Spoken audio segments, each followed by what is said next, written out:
Hello friend, नमस्कार। मैं दिनेश शर्मा। आज आपको ये बताना चाहता हूँ कि मैं कई बार बोला कि भैया ये चीज़ गलत है, या ये भागवतकार गलत तरीके की व्याख्या करता है, या ये चीज़ गलत है। तो हम आपको कई मैटर पे नुक्ताचीनी तो करते हैं कि हम किसी की आलोचना कर देते हैं। शास्त्रों में तो ये भी अपराध है, नाम अपराध हो गया, बोले किसी की आलोचना ही मत करना, ठीक है। लेकिन मार्ग दिखाना, सही मार्ग दिखाना बहुत ज़रूरी है। यदि बात ऐसी ही आती तो गायत्री मंत्र केवल द्विज लोग ही कर सकते हैं, इसके अलावा किसी को अधिकार ही नहीं गायत्री का मंत्र। लेकिन एक महात्मा पैदा हुआ भारत में, आचार्य श्री राम, युग निर्माण मिशन योजना बनाया, तो सबको गायत्री मंत्र दान दे दिए, और उसके वजह से कितने लोग आध्यात्मिक हो गए, आध्यात्मिक प्रगति किए और आध्यात्मिक विकास किए, और राष्ट्र में और पूरी दुनिया में उन्होंने अपनी संस्था का डंका बजाया। उसको बोलते हैं गायत्री परिवार। मुख्य उनका नाम है युग निर्माण मिशन योजना मथुरा, ठीक है। तो कई बार नियम भी तोड़ने पड़ते हैं, जरूरत पड़ती है तो इसी पे अटके रहते हैं। वेद ने तो कह दिया साहब द्विज लोग करेंगे, आज भी लोग इस मामले में बहुत तो यदि इसी बात पे अटके रहते कि वेद ने तो स्पष्ट मना कर दिया कि भाई द्विज लोग ही पढ़ेंगे, तो पता नहीं और कितना नुकसान होता राष्ट्र को, ठीक है। तो वक्त के साथ कुछ परिवर्तन करने होते हैं, तो ये परिवर्तन भी जरूरी है। तो जहाँ कहीं लगता है कि यदि कथाकार की आलोचना करना है तो वहाँ करना ही चाहिए, अदरवाइज काफ़ी हमको नुकसान होगा। तो ये बात हुई कि भाई अध्यात्म में प्रगति कैसे करें, मैंने आपको गायत्री मंत्र की बताया। और एस्कॉन ने हरे कृष्ण कृष्ण कृष्ण हरे हरे इस मंत्र का प्रचार किया, और भगवान के कृष्ण का मत का प्रचार किया, सनातन का प्रचार किया। और श्रील प्रभुपाद ने पूरी दुनिया में 1966 में गए थे, 70 साल की आयु में अमेरिका गए थे पानी के जहाज से। और जो एस्कॉन मंत्र है वो कली संतरणोपनिषद का मंत्र है। कली संतरण उपनिषद है, उसका वो मंत्र है। वो एक्चुअल मंत्र हरे राम राम राम हरे हरे, हरे कृष्ण कृष्ण कृष्ण हरे हरे, ये मंत्र है। लेकिन एस्कॉन वाले जब उसको गाते हैं तो मैं भी हरे कृष्ण से ही बोलता हूँ, क्योंकि मुझे मार्ग एस्कॉन से ही मिला। तो ये तो अब मैं मंत्र बंद तो चेंज करूंगा नहीं। हरे कृष्ण कृष्ण कृष्ण हरे हरे, हरे राम राम राम हरे हरे। जब आप उसको पूरा पढ़ोगे तो आपने कहाँ से चालू किया ये पता नहीं लगेगा। तो चैतन्य प्रभु ने सबको बांट दिया मंत्र, और देश और दुनिया का भला किया, ठीक है। वैष्णव का प्रचार हुआ, कृष्ण का प्रचार हुआ, गीता जी का प्रचार हुआ, श्रीमद् भागवत का प्रचार हुआ, और धर्म का लाभ हुआ। लोग धार्मिक बने और धार्मिक लाभ प्राप्त किए, ठीक है। तो सभी का अपना अधिकार है। भारत में आर्टिकल 29 संविधान का, भारत का 25वां अनुच्छेद है संविधान का, वो कहता है धर्म के प्रचार की स्वतंत्रता है। सब अपने धर्म का प्रचार कर सकते हैं, किसी को कोई मना नहीं कर सकते। मैं आज भी कोई भी धर्म बदल सकता हूँ। मेरी अभी इच्छा होगी मैं हिंदू धर्म को छोड़ के दूसरा धर्म को अप्लाई कर लूंगा, फिर उसको छोड़ के तीसरा कर लूंगा, उसको छोड़ के चौथा कर लूंगा। तो धार्मिक स्वतंत्रता होने के कारण से इस देश का पूरी दुनिया में बड़ा सम्मान है कि ये एक ऐसा देश है जो कट्टरपंथ को नहीं मानता, और वो सबको मौका देता अपने धर्म के प्रचार करने की, ठीक है। तो मैंने आपको बताया कि कई बार मेरे वीडियो में आपने देखा होगा कि मैंने बोला कि यार ये चीज़ गलत है। तो मैं आपको ये भी तो बताऊं कि क्या चीज़ सही है। आपके आध्यात्मिक विकास के लिए आपको क्या करना चाहिए, क्योंकि धर्म के मामले में लोगों को जानकारी के अभाव में बहुत डरे हुए हैं। पहाड़ियों पे मंदिर बन गए तो उसको लगता है कि वहीं भगवान है, पहाड़ी के ऊपर में। एक साइकोलॉजी बनाए आजकल तो जगह जगह पहाड़ियों में शनि का मंदिर बना रहे, क्योंकि शास्त्रों में शनि के मंदिर के इस तरीके के बनाने की बात कहीं नहीं है। लेकिन जब धर्म में व्यापार जुड़ जाए, लोगों की बुद्धि भ्रष्ट हो जाए, धर्म से व्यापार करने लगे, छद्म रूप से नाटक करने लगे। अभी मैं श्रीमद् भागवत का 4वां स्कंद पढ़ रहा था, और कल मैं उसमें पढ़ रहा था कि जो दक्ष महाराज ने जो 100 यज्ञ करने थे, तो 100 यज्ञ नहीं पूरे हो पाए, उनके 99 हो पाए, क्योंकि इंद्र ने उनके घोड़े चुरा लिया। तो इंद्र ने घोड़े बार बार 3 बार चुराए, और 3 बार चुराए तो कभी वो साधु का रूप भरता, कभी वो नग्न फकीर का रूप धारण करता, कभी वो तिलक लगाता। तो इस प्रकार से शास्त्र में लिखा है कि वो इंद्र के कारण, ढोंगी सन्यासी का रूप धारण करने के कारण वहीं से नास्तिकता का जन्म हुआ और वहीं से पाखंड शब्द की उत्पत्ति हुई। पाखंड, खंड मतलब टुकड़ा टुकड़ा, तो वहीं से पाखंड शब्द बना। तो इसी के बाद लोगों ने नागा साधु बनना चालू किए, और जो अलग अलग मतांतर, दाढ़ी मूछ तिलक दुनिया भर के हुए।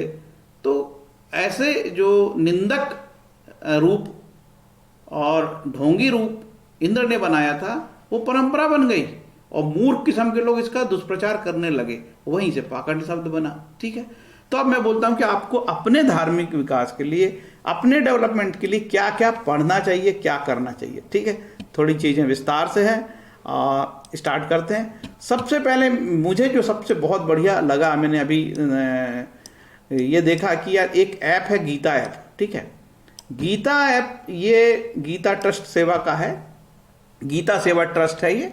ठीक है, और ये गीता सेवा ट्रस्ट का आप मोबाइल में ये ऐप डाउनलोड कर सकते हैं। इसमें क्या क्या सुविधाएं हैं थोड़ा मैं जल्दी जल्दी आपको बता देता हूँ। इस तरीके का ये गीता ऐप है। ठीक है, आप जब इसको ऐप को डाउनलोड करोगे गूगल प्ले स्टोर से, तो इसके बाद या हिंदी इंग्लिश जो करना कर लो, गूगल से लॉगिन हो सकते हो, फेसबुक से लॉगिन हो सकते हैं, बशर्ते कि आपका गूगल से लॉगिन के लिए गूगल का मेल एड्रेस हो और फेसबुक में आपका अकाउंट हो, और ना हो तो आप मोबाइल से कर सकते हो। ठीक है, मोबाइल से डालो। इसमें क्या है, जब मोबाइल डालोगे तो आपको एक OTP आएगा जो 30 मिनट में इसमें डालना पड़ता है, कई बार वो नहीं हो पाता। तो आप क्या करोगे, जब आपका मोबाइल सपोर्ट नहीं कर रहा तो आप घर में किसी दूसरे व्यक्ति का मोबाइल नंबर इसमें डाल देना, और जो है उसी के मोबाइल में SMS आएगा और वो ले लेगा, तो ये ऐप चालू हो जाएगा। ठीक है, ये ऐप चालू होने के बाद इसमें ई पुस्तकें, पत्रिका, गीत गोविंद, अमृत वचन, मेरी पसंद, ऑडियो, अनमोल और प्रवचन।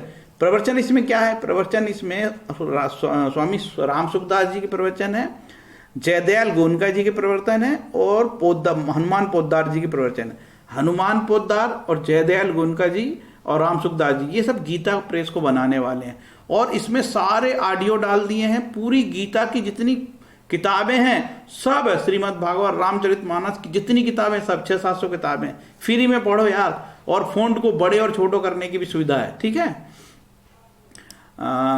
यहां से चले जाओगे, जब पुस्तक में क्लिक करोगे तो पुस्तक पढ़े तो आगे बढ़ जाओगे। ठीक है, इस तरीके के, और यहाँ पे इतने बड़े फॉन्ट में, और आपको ये लग रहा है ना ये फॉन्ट बड़े करना है, तो ये साइज दिया हो, यहाँ क्लिक कर दो A+ में फॉन्ट और बड़े हो जाएंगे। ठीक है, इतना अच्छा ऐप मैंने अभी तक नहीं देखा। सभी ऑडियो 3509 प्रार्थना है, हनुमान चालीसा इसमें दिए, कितनी जोरदार है हनुमान चालीसा, सुंदर कांड है, ये सब ऑडियो फॉर्म में, विष्णु सहस्त्रनाम, मुख्य प्रवचन, इतना जोरदार ऐप यार अभी तक नहीं देखा। श्री गुरु चरण सरोज रंज, ये हनुमान चालीसा बहुत ही बढ़िया, इतने श्री रामचंद्र जी गोयल ने गाया है, ये सुन भी लोगे तो यार भक्ति लग जाएगी, बहुत ही मधुर चीज है, मेरे को तो बहुत पसंद है, मैं प्रतिदिन सुनता हूँ। ठीक है, अब श्री जयदयाल गोयनका जी के 92 प्रवचन है, हनुमान पोद्दार जी के हैं, स्वामी जी के हैं, सभी प्रवचन है इसमें। ठीक है, कई बार होता है ना कि हमारे पिताजी बूढ़े हो गए, गीता सुनाना, तो भैया ऐप डाउनलोड कर दो यार। अब लड़के को तो फुर्सत नहीं कि गीता सुनाए।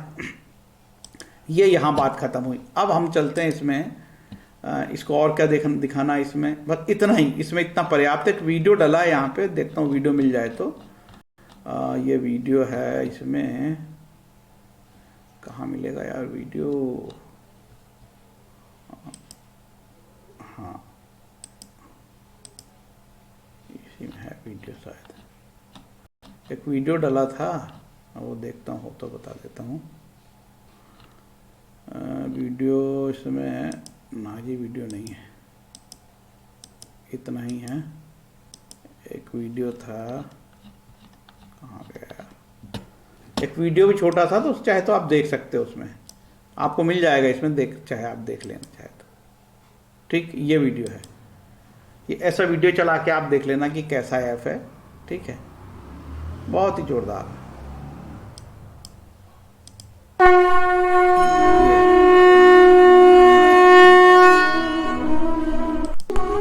ऐसा है, पूरी किताब डाल दी।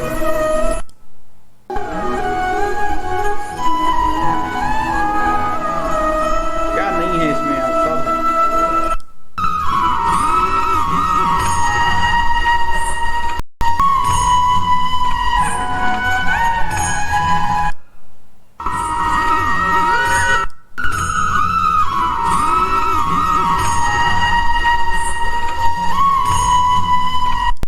सरोज रज। ये हो गया, ठीक है। अब चलते हैं दूसरा। यदि आपको सत्संग करना है तो सत्संग के लिए चैनल है भक्ति आश्रम, ठीक है। इसके वीडियो में सुनता हूँ, काफ़ी अच्छे से महाराज जी बताते हैं। और महाराज जी का नाम इसमें क्या है, श्री देवदास जी महाराज, ठीक है। केवल बढ़िया से बात करेंगे, आपको सत्संग की नई नई चीज़ें बताएंगे। कोई बार बार पैसा नहीं मांगेंगे, गाय का चंदा नहीं मांगेंगे, ये तमाशा नहीं करेंगे। अच्छा, श्रीमद् भागवत में कहा गया है कि जो कथा होती है वो मध्यम स्वर में कही जाती है। ये चिल्ला चिल्ला के नहीं की जाती। लिखा है पद्म पुराण में, लिखा है श्रीमद् भागवत कैसे की जाए, और गीता महात्म्य में लिखा है, और गीता प्रेस की जो श्रीमद् भागवत है उसमें भी लिखा है कि 7 दिन की गीता श्रीमद् भागवत करने की विधि विधान, उसमें लिखा मध्यम स्वर से होना चाहिए। तो जो व्यक्ति खूब चिल्लाए स्पीकर में, समझ जाओ आदमी ठीक नहीं है, ठीक है। तो ये मैंने ऐप बता दिया। अब मैं बताता हूं, इसके अलावा गीता प्रेस का पूरा लिटरेचर तो है ही पढ़ने के लिए हमारे पास। आपको लगता है कि आप जगत गुरु श्री कृपालु महाराज जी, मुझे ऐसा लगता है कि ये साधु भी काफ़ी ईमानदार हैं, और जितना नॉलेज कृपालु महाराज को था शास्त्रों का, मैंने तो अपने लाइफ में अभी नहीं देखा। इतने श्लोक मुंह जवानी रटे थे। श्लोक एक ही समय में एक व्यक्ति वेद के श्लोक कोट करता, गीता के, हाँ, रामचरितमानस के, और जो श्रीमद् भागवत के। और उन्होंने ये बता दिया कि इस चैप्टर में इस जगह ये श्लोक है, तो वही श्लोक मिलता था, कभी गलती नहीं होती थी, ठीक है। तो ये अद्भुत सरस्वती माँ की कृपा थी। महाराज में इनका बेसिक जो मुख्य कार्यालय है मनगढ़ है, कुंडा उत्तर प्रदेश में, और वृंदावन में भी कार्यालय है, ठीक है। तो इनका चैनल है जगत गुरु श्री कृपालु महाराज, ये इनके मुख्य चैनल है, ठीक है। ये जगत गुरु श्री कृपालु महाराज और जगत गुरु कृपालु परिषद, ये 2 चैनल है। इसको सब्सक्राइब कर लो, इसमें बहुत वीडियो हैं। और सत्संग सुनोगे तो मजा आ जाएगा। अच्छे सत्संग सुनोगे तो अच्छा आध्यात्मिक विकास होगा। अदरवाइज आप टोटके में घुसोगे, ठीक है। दुर्भाग्य से एक बड़ा फेमस शिव पुराण कहने वाला है, वो टोटके बताता है। अरे भगवान के नाम से बड़ा दुनिया में कोई टोटका है क्या? कृष्ण का नाम, शिव का नाम, राम का नाम, राम नाम की महिमा पे इतना लिखा है गीता प्रेस ने। और आप श्रीमद् भागवत श्रीमद् शिव पुराण जी के वाचन कर रहे हो, व्यासपीठ में बैठ के भी टोटके बताते हो, ठीक है। दुनिया में कर्म करना पड़ेगा यार, घी के दिए जलाने से कुछ नहीं होगा, घी के दिए मन में जलाओ। इसके बाद श्रील प्रभुपाद ने जो है वैष्णव मत के लिए, प्रचार के लिए, भगवान कृष्ण की भक्ति के लिए, गीता और श्रीमद् भागवत के लिए बहुत प्रयास किया, इतना किसी ने नहीं किया होगा। श्रील प्रभुपाद की श्रीमद् भागवत 18 वॉल्यूम की, और बहुत बढ़िया ट्रांसलेशन, उनकी गीता भी बहुत अच्छी है। तो एस्कॉन का लिटरेचर हिंदी में, अंग्रेजी में है, और उड़िया में भी है, सब भाषाओं में है, बंगला में भी है, ठीक है। तो एस्कॉन का लिटरेचर भी आप पढ़ सकते हो, ठीक है। सबसे अच्छा लिटरेचर, शुद्ध लिटरेचर सही है। एस्कॉन में भी 1 रुपया की भी लूटपाट नहीं है। एस्कॉन का एक भी साधु आपको छिचोड़ी हरकत करते नहीं मिलेगा, ना वो ऐसी गाय के चंदा मांगते फिरेगा, और ना जगह जगह बंदर जैसे वो आश्रम बनाएगा, ठीक है। आप श्रीमद् भागवत कर रहे हो, लोगों से जय गाय का चंदा, गाय का चंदा, तुम्हें क्या लेना देना यार, सब अपना अपना पेट से पलते हैं। तो इस तरीके से अपने पेट पालन के लिए धर्म के नाम पे, गाय का नाम पे चंदा, आश्रम बना रहा हूँ मैं, वहाँ चंदा, और बड़ी बेशर्मी से चंदा मांगते हैं। लोग शर्मा जाते हैं, इतने दुष्ट हैं। अब इस एस्कॉन की बात बता दी। इसके बाद जो है ना, रामकृष्ण मिशन का लिटरेचर सबसे बढ़िया है, और रामकृष्ण मिशन की किताबें बहुत बढ़िया से ऑनलाइन भी है। publication.rk वेल्लूर मठ लिखोगे, वेल्लूर मठ की ऑफिशियल वेबसाइट लिखोगे तो मिल जाएगा आपको, या रामकृष्ण मिशन की वेबसाइट, ऑफिशियल वेबसाइट गूगल में लिखोगे तो मिल जाएगा। ये देखो, इस तरीके से सब किताबें दी है, इसमें कमी नहीं है भाई कोई चीज़ की। ये देखो, इसको आगे बढ़ा लो यहाँ से, कितनी बढ़िया से। कोई ये नहीं कह सकता मैं कि किताब कहाँ से खरीदूं साहब, मेरे पास पैसे नहीं। अब गया जमाना, हर चीज़ गूगल में है। आपके आध्यात्मिक विकास के लिए आपको कोई भी प्रकार के बहाने वाली बात अब नहीं रही, ठीक है। तो इस तरीके से कमी नहीं है लिटरेचर की, जो पढ़ना है पढ़ो, कोई कमी है क्या, ठीक। अब मैंने आपको बता दिया, रामकृष्ण मिशन के बता दिया, वेल्लूर मठ की जानकारी लो, सब वेबसाइट है, सब मिशन की भी अलग अलग कई बार वेबसाइट बनती हैं। इसके बाद गायत्री परिवार, जिसको युग निर्माण मिशन योजना हम बोलते हैं, ठीक है। ये संस्था भी काफ़ी बहुत अच्छा करी है धर्म के क्षेत्र में, और सभी लोगों को उन्होंने मौका दिया और धर्म का प्रचार किया है। तो युग निर्माण मिशन योजना, मथुरा का भी लिटरेचर पढ़ सकते हो, इनकी भी काफ़ी बड़ी वेबसाइट है, इसमें जाके आप बहुत देख सकते हो। आचार्य जी ने बहुत काम किया है, ठीक है, ये इन्होंने ही सब काम किया है, इनके संरक्षक है और फादर हैं पंडित श्री राम शर्मा जी। 1911 का जन्म था और 1990 में इनकी गुरुजी जो स्वर्गलोक पधार गए, ठीक है। स्वर्गलोक से क्या, स्वर्गलोक से बड़ा लोक मिला होगा, जो है गोलोक मिला होगा, विष्णु लोक मिला होगा। महाराज जी को तो इतना काम किए, इतना लिटरेचर लिखे हैं गायत्री परिवार का, अच्छा लिटरेचर है, सस्ता है, कहीं 1 रुपए की लूटपाट नहीं है। क्यों पैसे मांगना यार, धर्म में पैसा कहाँ लगता है, ठीक है। ये चीज़ों की अब मैंने आपको इनका जो किताब यहाँ इस तरीके से, किताब यहाँ पे ऑनलाइन तो नहीं है, लेकिन किताब यहाँ पे किताबें चाहे खरीदना। और बहुत सारी किताब आजकल, आप कोई बोले ना किताब, ऐसी कौन सी किताब आपको फ्री में नहीं मिल रही बताओ। सब किताबें इंटरनेट पे डाउनलोड हो जाती हैं। पढ़ना पढ़ो, पढ़ नहीं पाओगे यार, इस जन्म में नहीं पढ़ पाओगे, इतनी किताबें हैं, ठीक है। बहानेबाजी मत करो यार, सब चीज़ है, कोई चीज़ की कमी नहीं है। तो मैंने इतने रास्ते आपको बताए हैं, ठीक है। अब आपको चाहिए कि आपका गुरु मंत्र, यदि आप दीक्षित हो तो अच्छी बात है, और नहीं दीक्षित हो तो कोई दिक्कत नहीं। कृष्णम वंदे जगत गुरु, भगवान कृष्ण का ही जाप करो, गायत्री मंत्र का जाप करो, ओम नमः शिवाय का जाप करो, श्री राम जय राम का जाप करो, आपको जो लगे करो, आपका जो इष्ट देवता है करो। लेकिन आप यदि माला जप करते हो, माला में जप करते हो, आपके गुरु मंत्र का जप करते हो, तो आपकी आध्यात्मिक प्रगति होगी। आप यदि लिटरेचर पढ़ोगे, स्वाध्याय करोगे, तो बहुत आनंद आएगा। और यदि आप बगले भगत बने रहोगे, दूसरे का ही देखोगे, तो फिर क्या रहता, कई बार पता नहीं कौन सा आदमी, आप जब खुद से स्वाध्याय करोगे ना, तो आप परखोगे उसको कि ये सही बता रहा है, ये गलत बता रहा है, ठीक है। क्यों भाई, गीता प्रेस ने पार्ट 1 पार्ट 2 130 रुपए की बुक है, श्रीमद् भागवत की पढ़ लो। गीता इतनी सारी गीता प्रेस की, एक से छोटी बड़ी मंजली एस्कॉन की गीता पढ़ो, पढ़ोगे तो आप जानोगे कि ये सच है और ये गलत है। नहीं पढ़ोगे, देखो शास्त्र कहते हैं श्रवण करना कान से, ये कान की के बारे में श्लोक आए हैं, कान कि कान से भक्ति मिलती है। तो हमको सुनना तो है, लेकिन यार ये भी तो सोचें कि हमको अच्छे लोगों को सुनना है। सुना तो निर्मल बाबा भी सुना रहा है, ठीक है, ऐसे कई बाबा, नाम नहीं लेना चाहिए, अब क्या करें यार, ऐसे कई बाबा वो भी सुना रहे हैं। लेकिन आप देखो कि किस तरीके के लोग आज शास्त्रों की कथा वाच रहे हैं। 30 लाख रुपए, 40 लाख रुपए, कोई 15 लाख रुपए ले रहा है। और कुछ लोग तो पॉलिटिकल लोगों के लिए काम करने लगे कि यार विधायक जी करा रहे हैं, बोले पूरे गांव में उनको खिलाना भोजन लोगों को। अब वो विधायक जी कराते हैं, जानते हो कहाँ से कैसे लाते हैं पैसे, दादागिरी से वो, ठीक, सांसद जी करा रहे हैं, मंत्री जी करा रहे हैं, ये चलने लगा। तो आपको कथा तो सुननी है, अच्छे वक्ता से सुननी है, ठीक है। जो कथा का खूब लंबा चार्ज लेके कथा बाँचता है, कितनी अच्छी बाँचता होगा, उसमें वो सत्व नहीं आ सकता, ईमानदारी का, वो भक्ति नहीं मिल सकती। ईमानदार व्यक्ति से कथा सुनो। तो मैंने आपको सबसे पहले ये बताया था भक्ति आश्रम। ये भक्ति आश्रम के जो गुरुजी हैं, एक तो सबसे पहले कहीं नहीं जाना, आपको कृपालू महाराज के इतने वीडियो डले हैं, प्लेलिस्ट डली है यहाँ पे, कमी नहीं है यार। कौन से टॉपिक का चाहिए आपको बताओ तो। इसके बाद मैंने ये भक्ति आश्रम के प्रभु जी हैं, प्रभु जी का नाम है श्री देवादास जी महाराज। इनकी यदि सत्संग सुन लोगे तो आपको भक्ति लग जाएगी, मतलब समाधि लग जाएगी, इतने जोरदार इन्होंने बनाया है।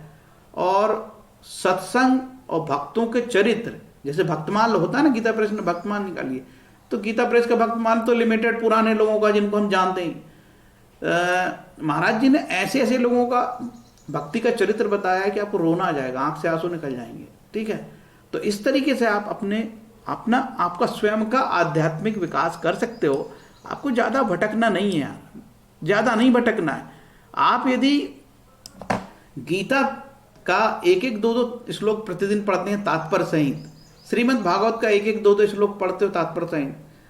अभी हाल में गीता प्रेस ने महाभारत छापा जो 28 रुपये का, 27 रुपये का है, आप चाहे तो वो भी परचेज कर सकते हो, ठीक है, उतनी ज़रूरत नहीं है। स्वामी विवेकानंद का लिटरेचर, कृपालू महाराज के वीडियो, इतना आपको अथाह है कि आपकी समाधि लग जाएगी, आपको भक्ति मिल जाएगी। मैं मानता हूं कि अभी कलयुग में गुरुओं को बड़ा अभाव है, ठीक है, गुरु नहीं मिल रहे हैं यार। सबको लगता है हम किसको गुरु बनाएं, अच्छे व्यक्ति को गुरु बनाएं। जैसे कि जो हाईली एजुकेटेड लोग हैं उनको लगता है यार कि मैं तो खुद ही इतना पढ़ता हूँ, मैं किसको गुरु बना लूँ यार। तो गुरु बनाऊंगा तो मैं ईमानदार आदमी को गुरु बनाऊंगा। चंदा ही मांगने लगा बार बार, तो मैं भी थक जाऊंगा यार, जिसको बनता कुछ नहीं चंदा ही मांगने लगा यार। अब गुरु कोई बोलता है कोई चीज़ तो उसको देना भी पड़ता है, गुरु की बात नकारी नहीं जा सकती। और गीता में भी कहता, सभी शास्त्र कहते हैं सनातन के, बिना गुरु के यार नैया पार नहीं लगेगी। नाव को पार लगाना है तो गुरु तो चाहिए। अब मेरे को तो गुरु मिला नहीं है ना, मैं दीक्षित भी नहीं हूँ, मैंने कहीं से दीक्षा भी नहीं लिया हूँ। कृष्णम वंदे जगत गुरु।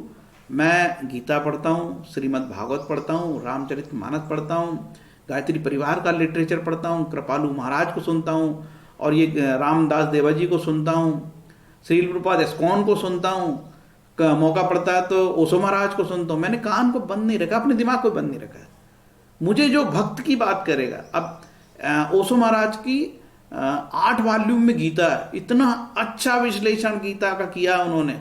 लेकिन हमारे देश में लोगों को क्या बताया, संभोग से समाधि साहब, उन्होंने पोल खोली चोरों की पोल खोली। जो धर्म के नाम पे, भगवा के नाम पे लूटपाट करते थे, उन लोगों की जो जो बात बताई वो एक एक सिद्ध होती आज भी। वो ऐसा बोलेगा तो ऐसा हुआ, तो लोगों ने उसका विरोध करना कर लिया। भाई संभोग से समाधि, आप उसको, आपको समझने की बुद्धि भी तो चाहिए। आपको केवल ओशो की एक ही किताब दिखती, संभोग से समाधि, बाकी किताब क्यों नहीं पढ़ते? आप क्यों नहीं बताते कि ओशो ने 8 वॉल्यूम में गीता का विश्लेषण किया है, और तो क्या क्या नहीं किया है, कितने उपनिषद पे लिखा है। जो लिखा उन्होंने कुछ नहीं है, उन्होंने लेक्चर दिए, वो सब किताब में तब्दील हो गए हैं। तो इस तरीके से हमारे समाज में जब भी लुटेरों की बात खुलती तो ये लुटेरे इकट्ठे हो जाते और विरोध करते, बोले ये सनातन के खिलाफ है। तो सनातन के खिलाफ काल सर्प योग भी तो है, काल सर्प योग पे लड़ लेते कभी। काल सर्प योग, मंगल योग पे नाम पे ऐड डराया जाता है लोगों को, दिन भर ज्योतिष पे लूटपाट चलती है, नगीने बिक रहे हैं, तो कोई सनातनी तो नहीं बोलता, किसी संत के मुंह से हम नहीं सुनते। ओरिजिनल कोई भी संत, कभी भी श्रील प्रभुपाद ने ना रत्न बताए, ना गायत्री परिवार वालों ने रत्न की बात करे, ना विवेकानंद जी ने, ना रामकृष्ण जी ने बताए। कोई भी ओरिजिनल लोग बताते हैं भगवान का नाम जप करो, ग्रह शांति हो जाएगी, पैसे नहीं लगते कहीं पे भी। तो ये जो ओरिजिनल साधु को पढ़ोगे तो आप मेरी जैसी बात करोगे, नहीं तो आप अभी तो मैं देख रहा हूं कि एक व्यक्ति से मैंने मुलाकात हुई, मैंने बोला ये क्या सुन रहे हो? बोले से श्रीमद् भागवत। मैंने कहा ये कुत्ते जैसे क्यों चिल्ला रहा है? चुप हो गया। क्यों आप अपनी पत्नी से घर में ऐसी बात करते हो, इतनी चिल्ला के, इतने वॉल्यूम में? कुछ नहीं बोला। ये मैंने कहा मैं बता देता हूँ, ये चैनल सुनो, इज्जत से सुनो। श्रीमद् भागवत मध्यम स्वर में सुनना चाहिए, कथाएं मध्यम स्वर में कही जाती है, ऐसे शास्त्रोक्त है, श्लोक में है। कुत्ते जैसे चिल्ला रहा है, और चिल्ला रहा, भयंकर चिल्ला रहा था। तो मैंने बोला ये कुत्ता है। इस तरीके गंदे गंदे छोटी छोटी क्लिप वायरल करते हैं। इन लोग इतने बदमाश होते हैं, ये अपना पीआर रखते हैं, पीआर एजेंसी से अपना दिन भर प्रचार करते हैं। जैसे ज्योतिष के चैनल आजकल अपना दिन भर प्रचार करते हैं यूट्यूब में, अंक विद्या पे ये और वो, क्योंकि इन लोग ना प्रचार के माध्यम से ही कमाते हैं। तो इन लोगों का जो प्रचार तंत्र है बहुत मजबूत होता है। और जो ओरिजिनल साधु, जैसे राम सुखदास जी महाराज, इनका गीता प्रेस में एक किताब में फोटो नहीं है। हनुमान पोद्दार जी जो एडिटर थे, मालिक थे गीता प्रेस के, कुछ नहीं है उनकी फोटो। जयदयाल गोयनका जी की एक फोटो नहीं मिलेगी। जयदयाल गोयनका और पोद्दार जी ये वैश्य समाज के थे, और वैश्य समाज के ये कोहिनूर थे। जयदयाल गोयनका, पोद्दार जी ने की मेहनत से पूरे भारत में सनातन का प्रचार हुआ। क्योंकि गीता के 68-69 में लिखा है, जो गीता का प्रचार करेगा इस धरा पे, इस भू पे, उससे ज्यादा प्रिय मेरा कोई नहीं होगा। इसलिए साधु संत गीता का प्रचार करते हैं, धर्म का प्रचार करते हैं। ठीक है, तो ये बात मेरी, ये मैंने बोला कि अपना आध्यात्मिक विकास करने के लिए आप केवल अपने दिमाग को मत बंद करो कि मैंने कृपालु महाराज का सुनना तो वहां नहीं सुनना, वहां सुनना तो वहां नहीं सुनना।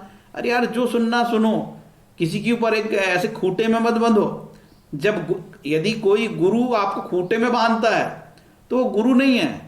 गुरु कहेगा बेटा तेरे को जहां से बहुत अच्छी चीज मिलती है वहां से वो सामान खरीद ले, वहां से भगवान का यदि कोई अच्छी कथा हो रही है तो कभी ओरिजिनल गुरु कभी नहीं बोलेगा मेरी कथा सुनना, उसकी कथा नहीं सुनना। यदि कोई गुरु ऐसा कहता है तो भगवान के चरण में अपराध करता है। ऐसा थोड़ी होता है कि यार हमने दीक्षित हो गए, यदि मैं गायत्री परिवार से दीक्षित हूं तो मैं एस्कॉन की बात नहीं सुनूंगा, एस्कॉन से दीक्षित है तो मैं गीता प्रेस की किताब नहीं पढ़ूंगा, और गीता प्रेस की किताब पढ़ता हूं तो मैं रामकृष्ण मिशन की किताब नहीं पढ़ूंगा, रामकृष्ण मिशन से दीक्षित हूं तो मैं युगनारायण मिशन की किताब नहीं पढ़ूंगा। क्यों मैं अपना दिमाग बंद करूं? जो ऐसा कहता है वह धर्म के मामले में नाम अपराध करता है। भगवान के भक्तों की कमी नहीं है, जैसे भगवान अनंत तो भगवान के भक्त भी अनंत अनंत अनंत। और तो भगवान कहते हैं मेरे भक्तों से भी ज्यादा मेरे भक्त की ताकत है, और मेरे नाम से ज्यादा मेरे नाम की ताकत है। नाम और स्वयं भगवान ये अभिन्न है, ये अलग अलग नहीं है। जैसे कृष्ण और कृष्ण का नाम ये अलग अलग नहीं है, राम और राम का नाम ये अलग अलग नहीं है, एक ही है। इसलिए तो कलयुग में कलो हरि कीर्तन, कलो हरि कीर्तन, ना गति अन्यथा, ना गति अन्यथा, ना गति अन्यथा, कलो हरि कीर्तन। केवल कलयुग में नाम कीर्तन की बात है। नारद पांचरात्र में कहते हैं भगवान कृष्ण का नाम ही कृष्ण है, कोई अलग नहीं है। यदि आपकी जिह्वा भगवान कृष्ण का नाम लेती है तो कृष्ण ही है। तो नाम और नामी में कोई अंतर नहीं है भैया, समझ गए। गीता में लिखा है कि सम रहिए, दुख में सुख में बैलेंस रहिए, लफड़े मत पालिए, मोह माया से थोड़ा दूर हो जाओगे तो शांति मिलेगी। अब गीता कोई भी पढ़ता है तो गीता पढ़ेगा तो उसको बड़ा विकास लगे, क्या बकवास गीता है यार, सब में दुख में सम रहो, ऐसे रहो वैसे रहो। क्यों? यदि वो भक्ति है उसके मन में, थोड़ा सा वैराग है, तो उसको गीता बहुत अच्छी लगेगी। अदरवाइज जिसके मन में ईश्वर से प्यार नहीं है उसको कभी गीता अच्छी लग ही नहीं सकती। ठीक है, आजकल बड़े बड़े IIT के या IIM के प्रोफेसर इस पे लेक्चर दे रहे हैं गीता पे। ठीक है, तो गीता का सेवन करना चाहिए, श्रीमद् भागवत का सेवन करना चाहिए, हनुमान चालीसा का सेवन करना चाहिए, रामचरितमानस का सेवन करना चाहिए, श्रीमद् भागवत स्वयं पढ़ना चाहिए। श्रवणम के अलावा कीर्तनम, यदि मैं श्रीमद् भागवत का कभी लेक्चर दूंगा तो मैं बोलूंगा श्रवणम नहीं, घर में पढ़ना भी है, पढ़ना भी है। आंखें दी ना भगवान ने, क्योंकि ज्यादातर कथाकार कभी भी अपने श्रोता को नहीं बोलते कि आप भी पढ़ना। एक तो वो अपनी भागवत भी छुपा के रखते हैं, उनको क्या लगता है कि कहीं मेरी भागवत, इस तरीके का वो मंच बनाते हैं कि श्रीमद् भागवत छुपा लेते हैं। सिर्फ एस्कॉन एक ऐसा इंस्टीट्यूट है, धार्मिक इंस्टीट्यूट, जो ये बोलता है कि आज मैं श्रीमद् भागवत के 3रे स्कंद के 3रे अध्याय का ये 12वां श्लोक पे चर्चा होगी। इतनी ईमानदारी केवल एस्कॉन में है, बाकी श्रीमद् भागवत कथा में छुपा लेगा। ठीक है, तो ऐसे छुपा के रखेगा, दिखता नहीं। हम देखना चाहते भाई तेरे पास कहाँ से पढ़ रहा है यार, बता तो किस प्रकाशन की पढ़ रहा है तू, लेकिन छुपा के रखेगा। मैं भागवत करूंगा, बताऊंगा मेरे पास एस्कॉन की भागवत है, मेरे पास श्री प्रभुपाद की भागवत है, मैं गीता प्रेस की भागवत है मेरे पास। इसके अलावा मैं चक्रधर महाराज की जो टीका है उसको भी मैं देखता हूँ, वो भी मैं खरीदना चाहता हूँ। और भी नई नई है, सबका मैं रस लेता हूँ, सबका स्वाद लेता हूँ, सबको पढ़ के मैंने कुछ निकाला है, फिर मैं आपको कुछ देना चाहता हूँ। ये तरीका हुआ ना? नहीं, छुपा लिए। देखो आप जहां जहां भागवत में जाओ, कैसे वो छुपा के रखेगा, व्यासपीठ को छुपा के रखता हो। अरे बता तो दे, इतना तो बता दे कि श्रीमद् भागवत भाई आप कहां से पढ़ते, हम भी पढ़ लेंगे यार। कभी नहीं करेगा। ऐसे होगा तो क्या होगा? देखिए मैं ये कह रहा हूं कि अभी मैंने कुछ संस्थाओं के नाम बताए, इसके अलावा भी और संस्थाएं, जैसे श्री श्री रवि शंकर जी महाराज है ना, या जग्गी महाराज, वो भी बताते हैं। तो भाई जिसको जो अच्छा लग जाए। और ये तो हो गए, इसके अलावा क्या और नहीं है क्या? और भी हैं। राधा स्वामी सत्संग वालों भी बहुत बड़े बड़े काम करे हैं, बड़े बड़े उनके कैंपस है जगह जगह। ठीक है, तो वो राधा स्वामी सत्संग वालों का भी लिटरेचर मैंने पढ़ा है, कोई बुरा नहीं है, बढ़िया। मैं उनके सत्संग में शामिल भी हुआ, राधा स्वामी सत्संग।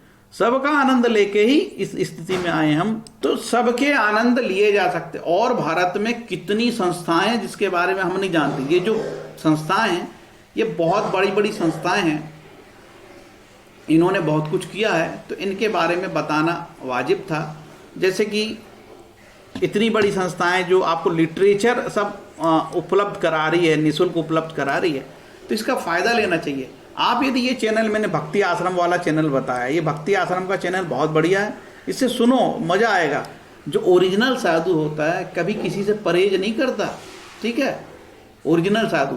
अब आसाराम बापू और मोरारी बापू, आसाराम बापू बोला, अभी तो आसाराम बापू है नहीं, मोरारी बापू, ठीक है, और ओझा साहब की भी कथाएं लोग सुनते हैं, कोई बुरी नहीं है भैया, कम से कम वो तो बहुत ऊंचे लेवल पे हैं।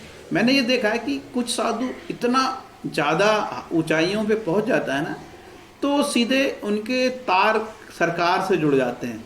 वो इतने पावरफुल हो जाते हैं कि सरकार के लिए उनको लगता है सरकार हमको इनको लेके चलना चाहिए, इनका बड़ा जनाधार है, जनता इनसे जुड़ी है।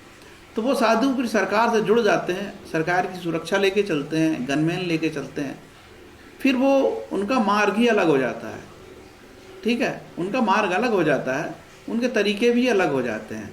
इसलिए मैंने ये जो 4 संस्थाएं प्राथमिक संस्थाएं मैंने आपको पढ़ने के लिए, स्वाध्याय के लिए प्रेरित किया है।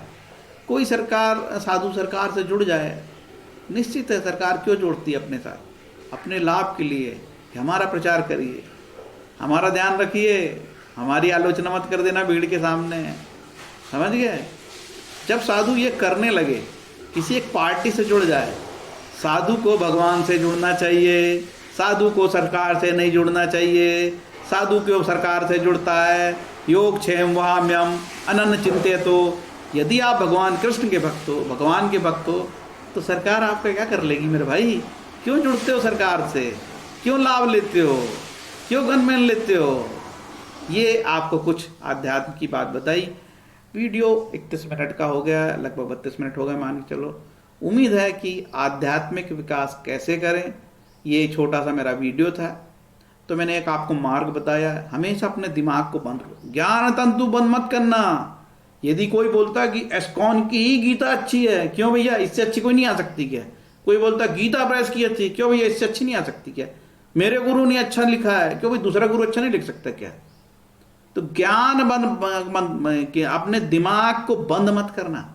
गुरु जरूर प्राप्त कर लेना, लेकिन गुरु को बताया जाए ना, गुरु जी मेरे ऐसे विचारधारा का आदमी हूं, मेरे को झेल पाओगे तो ठीक है, नहीं तो मैं ना करूंगा लफड़े तुम्हारे, ठीक है। नहीं तो कृष्णम वंदे जगत गुरु। जब आप भक्ति की ऊंचाइयों पे पहुंच जाओगे, आपका ऊंचा स्तर आएगा, तो वो जिस भगवान को आप मानते हो वो भगवान आपको गुरु देगा। ऐसे गुरु देगा, आपकी विचारधारा का गुरु मिलेगा, आपके जैसे सोच का गुरु मिल जाएगा, ठीक है। ऐसी भक्ति में ताकत है। हम माइनस है, गुरु प्लस हो गया, मन में कचरा भरा हमारे, उल्टी सीधी बात बता रहा है, तो आपको लगेगा कि यार गुरु से मेरी नहीं पटेगी। बोले गुरु तो बना लिया, इसको बनता कुछ नहीं, मेरे प्रश्नों का जवाब देता नहीं। मेरा गुरु तो मैं प्रश्नों का जवाब चाहिए मुझे पूरा। मेरा गुरु मेरे से ज्ञानी होना चाहिए भैया, ठीक है ना। गुरु तो उसी को बनाए जाते हैं जिसको धर्म का ज्ञान है। श्रीमद् भागवत में बोलता है, जब कथाकार को अपने साथ अपने इक्विवेलेंट एक दूसरा कथाकार रखना चाहिए, जो कहीं वो फंस जाए तो उसकी क्लियर चीजों को करे, और वो तरह तरह के शास्त्रों का श्लोक कोट करके रेफरेंस दे के चीजों को आगे बढ़ाए। मैंने आपको एक दिन अभी बताया था, सनातन की कोई भी कथा बिना महाभारत की कथा से पूर्ण नहीं होती है, ठीक है। तो महाभारत का भी ज्ञान होना चाहिए गुरु को। तो जो गुरु अच्छा हो तो ठीक है यार, गुरु अपन बना लेंगे, तो अब नहीं तो गुरु के हाल तो आप देख रहे हो, बहुत बेहाल है गुरु के। और मेरा गुरु यार मेरे को पर्सनल जाने, ठीक है, ये 2 लाख लोग इकट्ठे हो गए, गुरु जी गुरु दक्षिणा देंगे, लाव रे चढ़ोतरी, बना रहे बड़े बड़े आश्रम। जो गुरु आश्रम में इन्वॉल्व होता है बहुत अपराध करता है। किरण राज साहब ने लिखे हैं, जो व्यक्ति बड़े बड़े आश्रम बनाते हैं वो फिर अपराध होते हैं, आश्रम में उल्टी सीधी हरकत करते हैं। अब आश्रम के मेंटेनेंस के लिए बहुत अपराध करते हैं, दिन भर चंदा मांगते रहते हैं लोगों से, अपने चेलों को परेशान करते हैं, मेरे को लाओ पैसा पैसा लाओ, आश्रम चलाना है। एक मंदिर का अभी जो बिल है 12-12.5 लाख मंथली बिल आता है। सोच लो, इतने बड़े बड़े हाथी जैसे मंदिर बनाओगे जिनके 12-13 लाख बिल आएंगे, तो पैसे के लिए फिर मांगोगे आप, तो भक्ति कहाँ गई भैया। तो चलो ये तो बात तो बहुत लंबी हो जाएगी, अब बात निकलती है तो फिर अपनी चली जाती है इधर उधर। तो उम्मीद है कि ये मेरा आपको प्रयास और ये आपको आध्यात्मिक मार्ग की कुछ बातें, हालांकि मैं पात्र नहीं हूं यहाँ, इसको बोलते मेरी पात्रता नहीं है, ठीक है, इस विषय में मेरी ज्यादा पात्रता नहीं है। तो मैंने आपको एक काउंसलिंग किया है, मैंने काउंसलिंग मान लो, आप बहुत सारे लोग काउंसलिंग करते हैं ना, तो मैंने स्पिरिचुअल काउंसलिंग किया आपको। मैं पात्र नहीं हूं, मैं जिस दिन श्रीमद् भागवत करने बैठूंगा पैसे नहीं लूंगा, और सब दुनिया भर की चीजें बंद कर दूंगा, कोई पैसे नहीं लूंगा भैया। मैं श्रीमद् भागवत करने के भी पैसे मैंने ले लिया, तो मैं भगवान के चरणों में क्या मुंह दिखाऊंगा। क्यों दिनेश शर्मा, कितने पैसे लिया था भागवत करने के? 12 लाख रुपए लेके आया था, हाँ? ताम धाम। अच्छा, तो भागवत करने के भी पैसे लगते हैं, भगवान का ज्ञान देने के लिए भी तुम पैसे लेते हो? हे भगवान, ऐसे दिन न दिखाएं हमको कभी कि हम भागवत करने के पैसे लें और जनता को पैसे लेके भागवत बताएं। ऐसी भागवत नहीं करना है। हम 2 व्यक्ति को बताएंगे, 10 व्यक्ति को बताएंगे, लेकिन फ्री में बताएंगे। और हमारे जीवन में हमने एक व्यक्ति को भी श्री कृष्ण का भक्त बना लिया, श्री राम का भक्त बना लिया, गायत्री का जापक बना लिया, हरे कृष्ण मंत्र का जापक बना लिया, विवेकानंद का फॉलोअर बनवा दिया, रामकृष्ण का भक्त बना दिया, कृपालु महाराज का उसको भजन सुना दिया, श्रील प्रभुपाद के बारे में बता दिया, धर्म के रास्ते से जोड़ दिया एक व्यक्ति भी, तो ये मानेंगे कि हमारी तरक्की काफ़ी अच्छी हो गई है और हमने कम से कम जीवन में एक व्यक्ति को भक्त बनाया। यही हमारे जीवन में काफ़ी बड़ी उपलब्धि होगी। इन्हीं सब के साथ मैं अपनी वाणी को विराम देता हूँ। हरे कृष्ण।